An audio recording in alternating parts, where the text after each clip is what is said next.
Let's save our planet.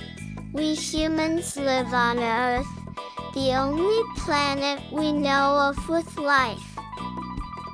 So why do we pollute it and take advantage of it? Since Earth is unique in this way, we must protect it. People are harming the environment. Smoke from factories damages the ozone layer. Vehicle fumes contribute to global warming. Throwing garbage into rivers and lakes pollutes the water. Cutting down trees reduces the air we need to breathe.